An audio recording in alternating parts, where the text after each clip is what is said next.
You've talked about it. You've tweeted about it. I'm sure you're probably tired of getting asked about it, but we want your opinion. First of all, did they make the right decision to move on from Justin Fields?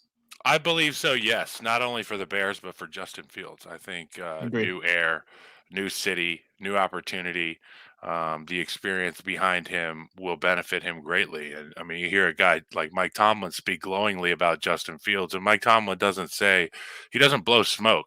So to hear him talk about his talent and it's the tip of the iceberg. It's exciting stuff for people that appreciate Justin Fields, and for the Bears. If we want what I think we want, which is to win the Super Bowl, um, we're going to need to finish games in the fourth quarter. We're going to need to have an offense that can go tit for tat with teams like the Houston Texans, the Kansas City Chiefs, and that's on the other side of the conference.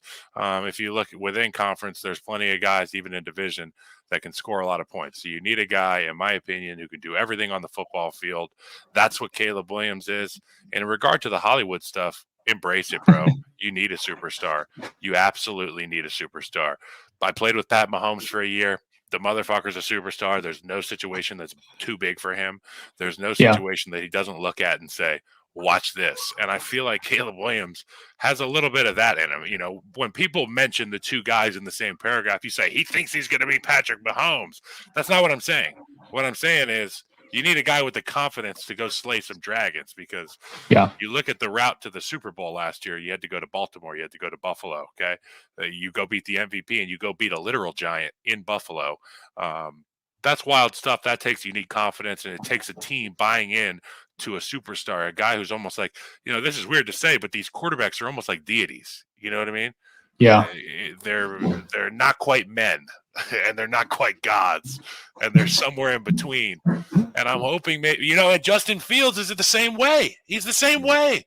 But we need to see more godly things in terms of his human showed too much. We need a quarterback that just is, I need a superstar. And I think Jalen Johnson will appreciate having one too. Yeah. Absolutely. His comments were interesting because Hollywood stuff, that's kind of what you're probably alluding to right there. I don't know if you've seen him on Twitter, Caleb Williams. Like, he's hilarious. I'm hoping he doesn't stop once he gets to the league, comes to Chicago. Keep doing it. But Dave, that's what I'm hoping. I'm hoping just for content too. You can't.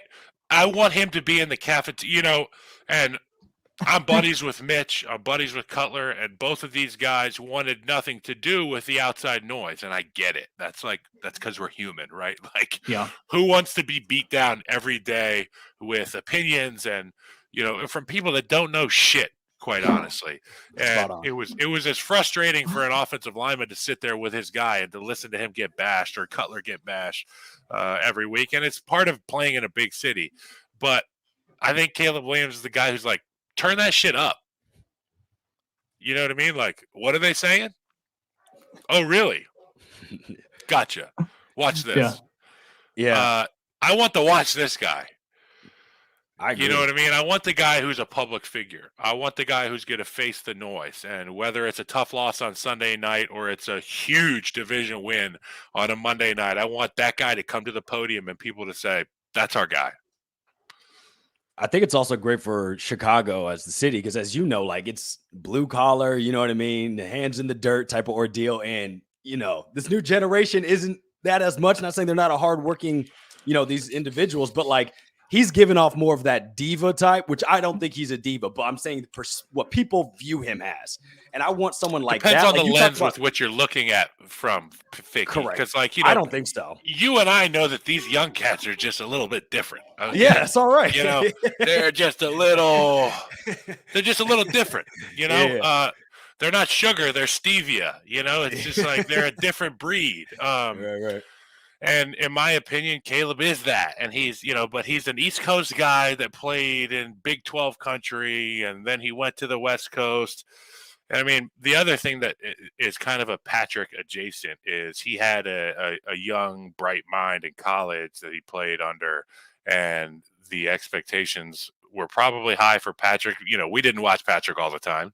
I'd be lying if I said I watched the Texas Tech games, but they didn't win all their games. I don't think, they might have won just over half their games. But you get production. And even in the games where Caleb lost, I know the Notre Dame game was just like, the sky was falling around him, and games like that happen, bro. But the other games, he's swinging that fucking sword, boy. He is swinging that sword the whole game. All the things we love about Justin Fields, the toughness, the charisma, all that. Caleb's got it, dude. I was gonna say, Ryan Poles mentioned that today. I think maybe on Pat McAfee, or maybe it was one of the interviews at the Great interviews, committee. But he was talking about like the best thing that he loved about Caleb. Well, one of them was that he had seen some trials and tribulations, right? So there's a man who he comes out the gate his sophomore year, rookie or his freshman year at Oklahoma, balls out, right? Comes in immediately, throws a dime down the field, right? And then obviously when his first year at USC, he won the Heisman. And then his third year, it's like, okay, this guy's done everything possible. And now it's like, well, now he has an even worse team. Let's see what he can do, right? Loses a shit ton of games, right? Still puts the team on his back, but loses a lot, right? And I think, like you mentioned, this idea of that, like, he can't handle the bright lights, or like he can't handle these, these trials and tribulations, these hurdles. I'm like, well, this man's gone through it. He's been under the bright lights since what? He's been like viewed as number one prospect since he's like 13, right? So I think those perceptions of him, I don't know where they come from, but I've just always thought like that doesn't make any sense. This man has been at the pinnacle of pinnacles, and he's shown up every time, even when things haven't gone his way. Yeah, it's like people want to write the next chapter for these guys, and if it's not exactly how they see it, like if he doesn't win a national championship his senior year, it's not Disney enough for me. It's not Disney enough. Okay, like Caleb Williams is a great football player. We should be happy that we have an opportunity to pick a number one. And I just think it's as exciting an offseason as a Chicago Bear player or a fan or a media member. And it's hard to stay neutral, man. I'm excited about these guys. And yeah, you guys, I mean, you understand how important the quarterback position is. Go get the best one you can. Yeah, and then one of the biggest like takeaways from this is obviously you had the RG3 comments about maybe pulling at Eli Manning, just given the situation or at least the history of the Bears. But right now, you could say a lot of people are arguing that it's probably one of the best overall landing spots for a number one pick that's a quarterback ever. So Kyle, do you think right now? Obviously, there's probably a couple more pieces to add, but what are your overall thoughts on the Bears and what they've done to kind of obviously set things up for a rookie quarterback, likely Caleb Williams? And then what are the expectations heading into next year, for that quarterback? Well, the expectations are obviously for Caleb, if I were to say what needs to happen for me to be able to just take a breath and be like, okay, I'm happy with that.